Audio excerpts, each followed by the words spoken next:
Louvado seja Deus. Naquele dia se entoará esse cântico na terra de Judá. Temos uma cidade forte na qual Deus põe a salvação como muralha e defesa. Abra os portões para que entre a nação justa que guarda a fidelidade. Tu, Senhor, conservarás em perfeita paz aquele cujo propósito é firme, porque ele confia em ti. Confiem sempre no Senhor, porque o Senhor é Deus, o Senhor Deus é uma rocha eterna. Amém. Só esses 4 versículos, podem se assentar. Hoje eu quero tratar com vocês acerca da perfeita paz.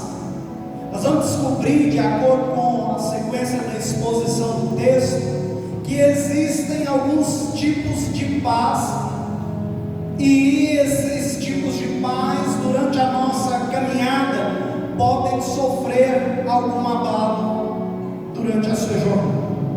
Eu gosto de falar que nós estamos vivendo em um mundo, em uma era pós-moderna, e que nessa era de pós-modernidade, nós estamos vendo pessoas que cada vez mais pensam e se preocupam com o material, pessoas que cada vez mais buscam o sucesso através das aparências e vão se esquecendo do seu emocional, vão se esquecendo da sua parte espiritual. E esse esquecimento de cuidar da parte emocional, de alimentar a parte espiritual, tem gerado doenças invisíveis, tem gerado doenças conhecidas como psicossomáticas. São doenças que brotam da alma, são doenças que o homem não é capaz de ver, mas é capaz de sentir. São doenças das quais nós não conseguimos enxergar naturalmente, mas que se comprovam quando nós estamos nos aproximando de pessoas que sofrem com essa doença psicossomática. O aceleramento da pós-modernidade, a vasta gama de informação das quais nós temos acesso, elas estão se amontoando no nosso interior com uma velocidade com a qual nós não temos capacidade de lidar com elas. E essa era que nós estamos vivendo, marcada pelas doenças na alma, essa era, ela veio para ficar e veio para se intensificar. Nós, como igreja, que somos a voz profética para o mundo, precisamos ter a certeza da nossa mensagem. Nós temos uma mensagem de cura, de restauração, nós temos uma mensagem de salvação em meio às crises que a pós-modernidade tem gerado. Isso é apenas cumprindo o nosso propósito, a nossa missão, através do Espírito Santo, que nós vamos obter êxito na nossa missão de pregar o Evangelho a toda criatura. A nossa campanha que nós estamos fazendo aqui às quintas-feiras, ela envolve aspectos que são essenciais, mas que estão escassos no mundo lá fora, aspectos que são basilares para uma vida plena, uma vida de alegria na presença de Deus. Eu quero hoje, a partir do texto de Isaías, destacar 3 aspectos importantes para uma vida vitoriosa de paz com Deus. E eu quero dizer para vocês que a paz, ela é parte inerente do fruto do Espírito, que é composto por 9 partes, de acordo com aquele primeiro texto que a pastora Daniela leu, que juntas elas dão ao salvo coragem para seguir a Cristo, mesmo diante das adversidades. O livro que nós temos aqui, Isaías, ele apresenta 66 capítulos. É interessante que esse profeta, ele dedica nas páginas do seu livro o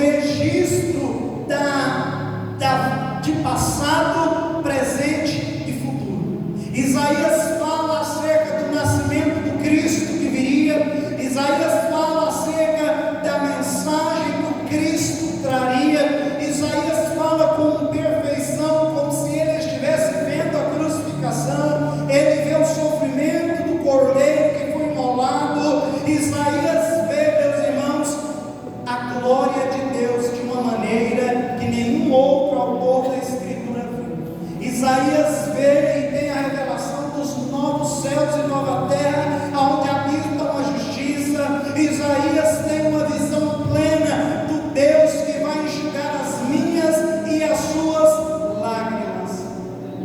É interessante que os 66 capítulos de Isaías fazem referência a quase que a toda a Bíblia Sagrada. A Bíblia é um compêndio de livros que contém 66 livros históricos, escritos, revelados por Deus, e nos seus 66 capítulos, Isaías destaca aí uma porção incrível das Escrituras Sagradas.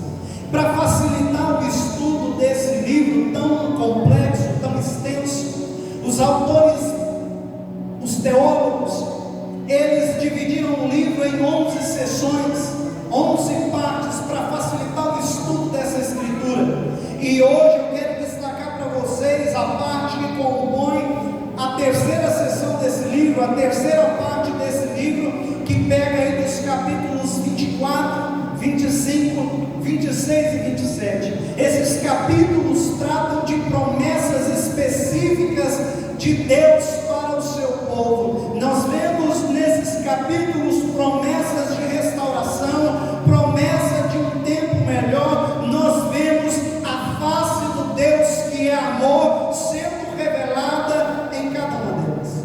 E Deus não se revela dessa maneira à toa.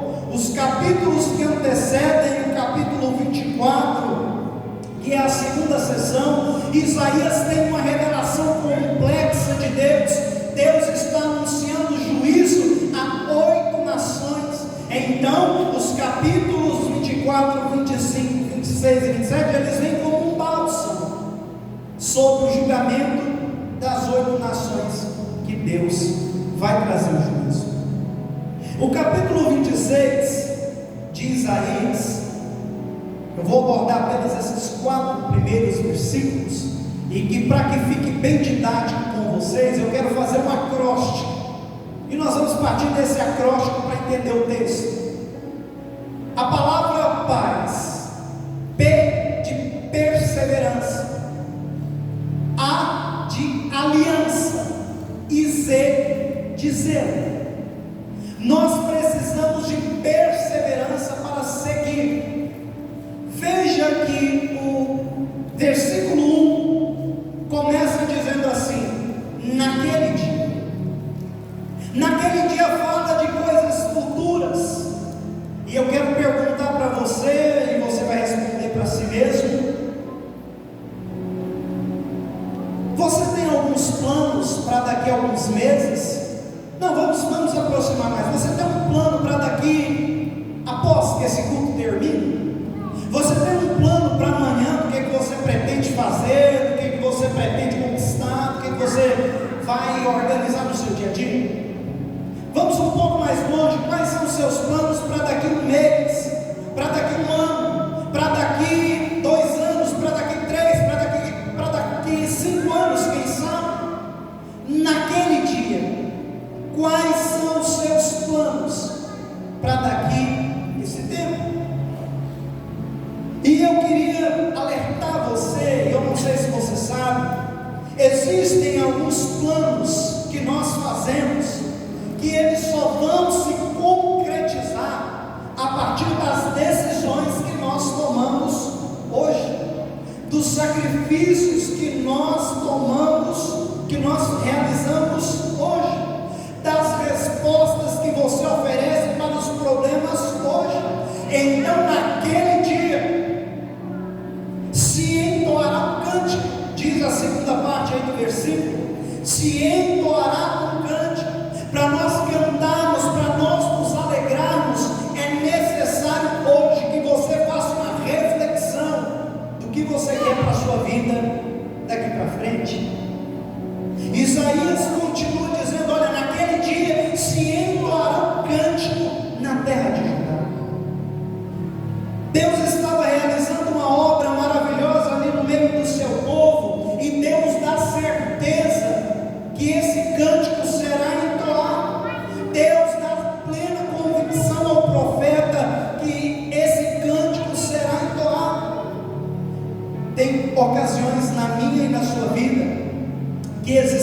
promessas que são incondicionais. Deus promete, Deus mesmo trata de realizar, mas existem promessas da parte de Deus que são condicionais. Eu e você precisamos hoje tomar decisões acerca do nosso futuro, acerca do nosso amanhã. As promessas incondicionais que Deus tem não exigem da nossa parte obediência. Quando Deus promete, é da parte dele, Deus cumpre irremediavelmente, faça chuva ou faça sol. Mas as promessas condicionais exigem da nossa parte obediência, exigem da nossa parte responsabilidade, exigem da nossa parte maturidade.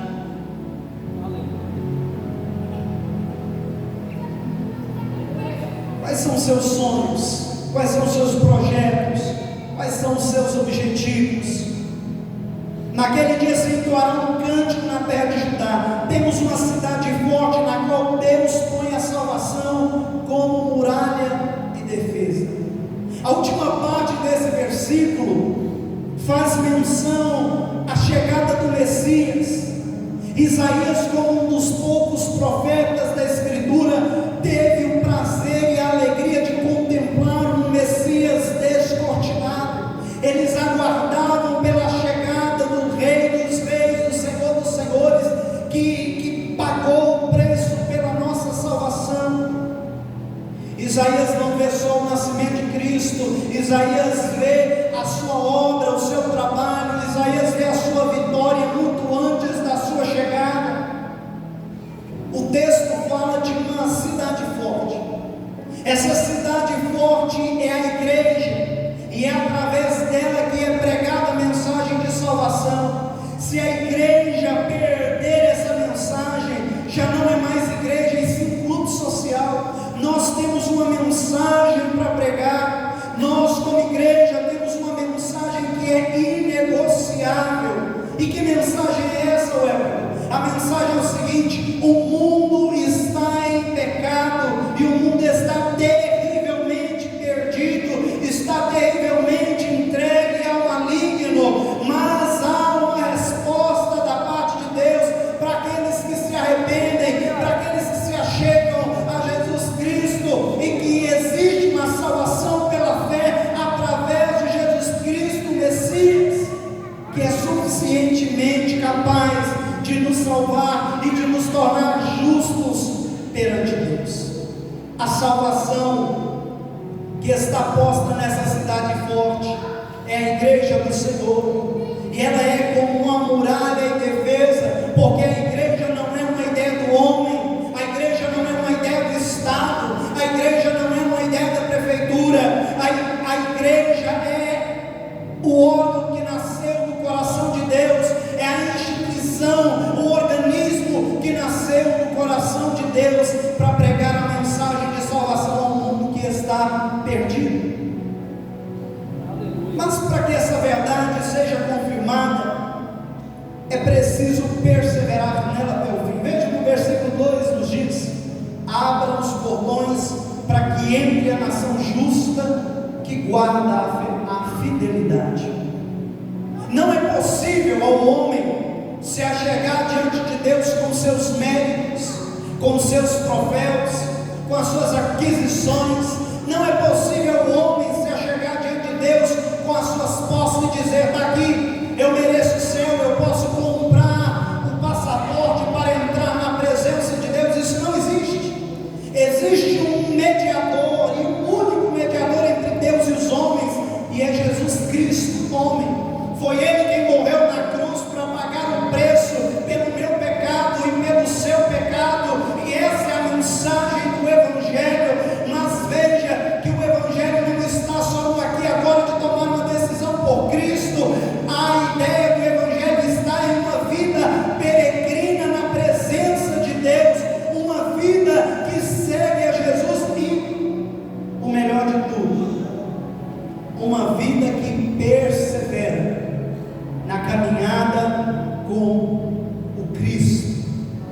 Se nós quisermos nos achegar diante de Deus, nós precisamos guardar com fidelidade, nós precisamos nos portar como honra, como homens, como mulheres, e tomarmos uma posição de continuar a jornada. Não importa como as coisas estão, se nós fomos feridos, se algo ruim nos aconteceu, isso não importa. Importa nós perseverarmos por causa daquele que se entregou por mim e por você. Ei, eu tenho uma mensagem para a sua vida. Naquele dia, naquele glorioso dia, no futuro que há de vir, naquele dia perfeito, quando Jesus voltar, e Jesus está voltando, e os portões se abrirem, eu e você seremos chamados, e chamados pelo nome, não por causa dos nossos méritos, não por causa das nossas condições, não por causa da nossa aparência, mas nós seremos chamados pelo nome, por causa do mérito de Cristo, porque Ele comprou para si aqueles que o confessam. Se você ainda não pertence a Cristo, nessa noite eu convido você a refletir aonde a sua fé está depositada. Muitos têm assim: não, eu acredito em Deus, não, eu tenho Jesus, mas o tem da boca para fora, não o tem no coração. Quantas pessoas têm a Deus nos lábios, mas a sua vida está distante de Deus, está afastada dos caminhos do Senhor. Mas eu tenho uma boa notícia: Jesus ainda salva hoje, Jesus ainda hoje nos leva para o céu, Jesus ainda hoje transforma a minha e a sua vida, e nós precisamos apenas depositar a fé nele. Existe uma promessa, e essa promessa eu e você não podemos abrir mão dela. É a promessa de morar com Cristo. Nós precisamos perseverar para seguir a Cristo. Mas a segunda coisa, nós precisamos de uma aliança para continuar. Quantas pessoas perseveram no caminho, elas vão até determinado ponto, mas depois desistem, e elas desistem por causa da quebra da aliança. Nós precisamos de uma aliança para continuar na presença de Deus. Veja comigo o versículo 3: Tu, Senhor, conservarás em perfeita paz aquele cujo propósito é firme, porque ele confia em ti. Veja que é o próprio Deus quem conserva. Não somos eu e você que lutamos para conservar, é o próprio Deus que conserva a perfeita paz. Você já parou para pensar que existe uma diferença entre estar em paz e estar em perfeita paz? A perfeita paz fala de algo superior, fala de algo que os homens do mundo lá fora não podem nos dar, fala de algo superior que as nossas posses não podem comprar, fala de algo maior que o Estado não tem condição de nos pagar, de nos dar. Eu quero que você reflita acerca do que é paz. Quando nós pagamos a nossa conta de energia em dia, nós temos a certeza que durante 30 dias nós vamos ter luz chegando para nós sem o perigo dela ser interrompida por causa do débito, de não ter sido pago. Então quando nós pagamos a conta de energia, nós ficamos em paz com aquela conta que nós tínhamos. Mas quando, por algum revés da vida, a gente não faz o pagamento daquela conta de energia, o nosso coração se perturba, porque a qualquer momento a Enel, a Cel, qualquer provedor aí de energia pode chegar lá na sua casa e cortar a sua energia a qualquer momento. Então pense você que existe graus de paz, existem diferenças de paz, e eu quero propor para você aqui que existem 3 tipos de paz, das quais nós podemos viver todos os dias.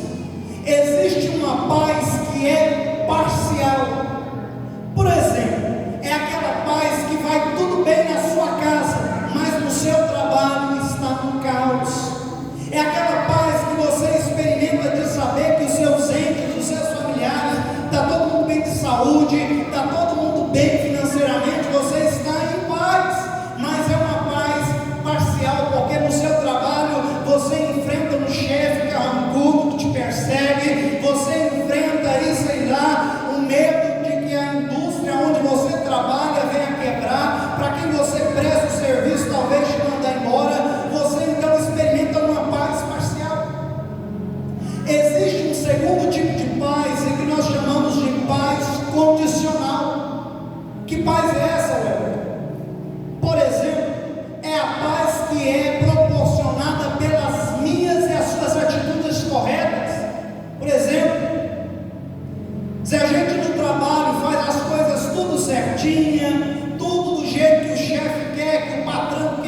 paz condicional, mas também existe uma paz que é perfeita. O texto aí que nós lemos nos fala de uma paz perfeita. Essa paz, ela não é abalada por causa das adversidades externas da nossa vida. Essa paz perfeita não é abalada porque a nossa despensa está vazia, porque alguém da nossa família perdeu a vida. Essa paz perfeita, nós não somos abalados por causa das circunstâncias. Ué, Weber, como assim? Uma paz que ninguém é abalado? Todo mundo passa adversidade. Olha aí o pastor hoje nessa correria, a paz dele foi perturbada. E como é que você me diz que existe uma paz que é perfeita? Isso é impossível. Mas a paz perfeita, ela não está ligada a eventos.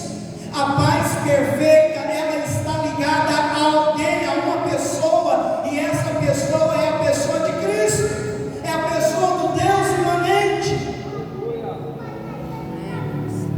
Olha aqui, tu, Senhor, conservarás em perfeita paz. Não sou eu que conservo a paz dessa igreja, não sou eu que conservo a paz individual sua, não sou eu que conservo. Veja que o próprio Deus é quem conserva, e Ele conserva em perfeita paz aquele cujo propósito é firme, mas não é um propósito firme no vento, firme nas circunstâncias, um propósito que é firme na condição financeira, é um propósito que está firme no próprio Deus. Um propósito que está firme no próprio Deus. O final do versículo diz: porque Ele confia em ti. Eu e você precisamos sair daqui hoje com uma certeza onde a sua fé tem sido depositada, em quem você tem confiado, quem é o baluarte da sua vida. Quando você precisa de socorro, por quem é que você grita? Quem é que pode acudir você no momento da calamidade? Ei, eu quero te falar uma coisa: os homens da terra podem faltar em ajuda para nós, mas existe um Deus que não falta, que quando nós pedimos socorro, Ele nos acode nas nossas necessidades. Um Deus que é poderoso para fazer infinitamente mais do que pedimos, do que pensamos. O Deus que dá a perfeita paz. Abra comigo em Romanos 5, 1 e 2. Livro de Romanos. Olha o que o versículo nos diz, que o apóstolo Paulo, escrevendo, nos diz: justificados, pois, mediante a fé, temos paz com Deus por meio de nosso Senhor Jesus Cristo, pelo qual obtivemos também acesso pela fé a esta graça. Que graça é essa? A presença de Deus, na qual estamos firmes, e nós nos gloriamos na esperança da glória de Deus. O crente é justificado, o homem e a mulher é justificado unicamente pela fé, e não é a fé espúria, é uma fé genuína depositada na pessoa de Jesus Cristo. E a partir do momento que ele deposita essa fé em Jesus, ele desfruta dessa perfeita paz. Deus só pode dar, e você pode sair daqui hoje com essa fé, com essa perfeita paz. Basta você se arrepender dos seus maus caminhos, seguir ao Senhor, ou seja, continuar uma jornada com Ele que se inicia hoje, que se inicia agora. Deus está chamando a mim e a você. Deus tem um chamado na vida de todo homem, de toda mulher, mas é necessário respondermos a esse chamado com fé, com disposição. Deus pode mudar a sua vida, Deus pode mudar a sua história, e é o desejo dele fazer isso, e você precisa aceitar que Ele tem planos melhores para a sua vida. Nós vimos até agora que é necessário perseverança para seguir, carecemos de uma aliança para continuar, mas é preciso zelo para chegar até o final. O versículo 4 diz: confiem sempre no Senhor. Há um chamado para confiar sempre. E por que há esse chamado? Porque existem muitos empecilhos, muitos fardos para nós perseverarmos na aliança com o Senhor, com o zelo. Existem empecilhos na caminhada cristã que tentam nos tirar da presença de Deus, que tentam nos afastar do Senhor. Confiar sempre, irmãos, exige racionalidade, pois nesse mundo é difícil. Nesse mundo nós enfrentamos perdas, enfrentamos calúnias, nós enfrentamos tragédias, e tudo isso perturba a nossa paz. Talvez você vai dizer: não, irmão, não perde não. Quem aqui é abalado, quem aqui talvez não foi assolado, às vezes porque perdeu um ente querido, porque perdeu um familiar, porque algum dia enfrentou uma calúnia.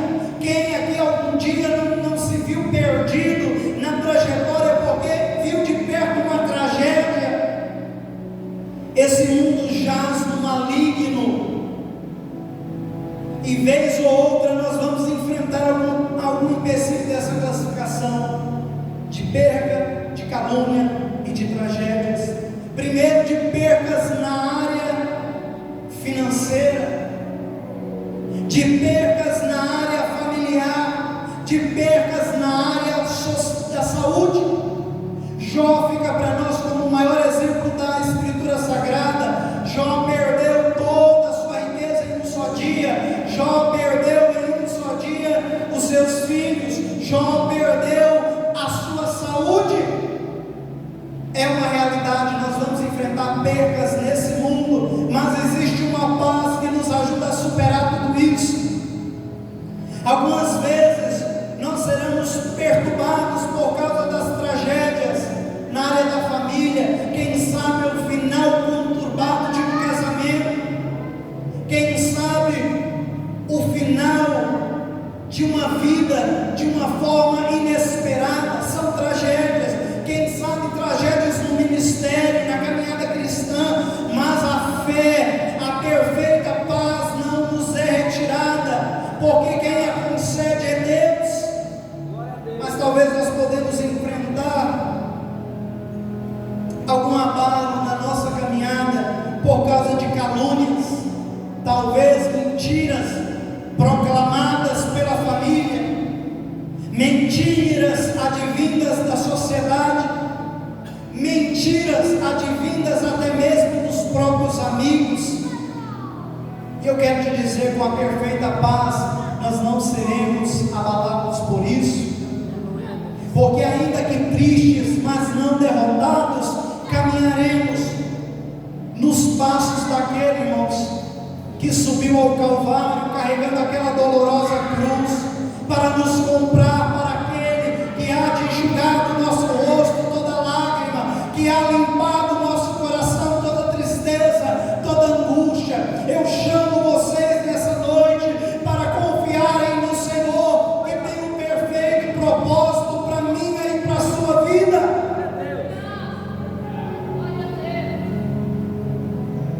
O horário já se foi, mas eu quero deixar para você aqui, hoje aqui, se você tiver zelo com o Senhor, eu garanto a você, os dias não serão fáceis, mas assim como Ele venceu, você também vencerá.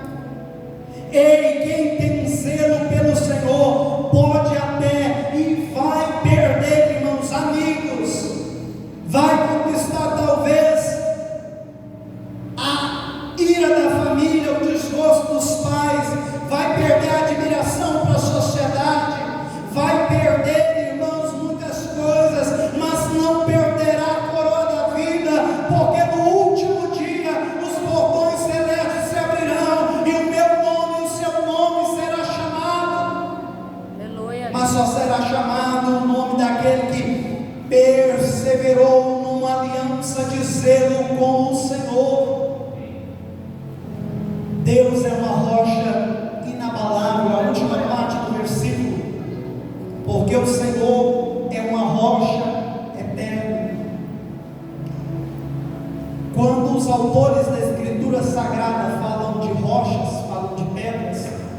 Eles estão falando de alicerce. Quem aqui mexe com construção vai me entender bem. Uma base muito bem feita, pode vir terremoto, pode vir vento, pode vir enchente, não derruba, não leva, não destrói. Mas quando a base é mal feita, passa um vento, pode passar uma chuva e derruba tudo. Deus é a rocha eterna, é inabalável. Aquele que edifica a sua casa na rocha, meus irmãos, esse tem a plena certeza que não será abalado.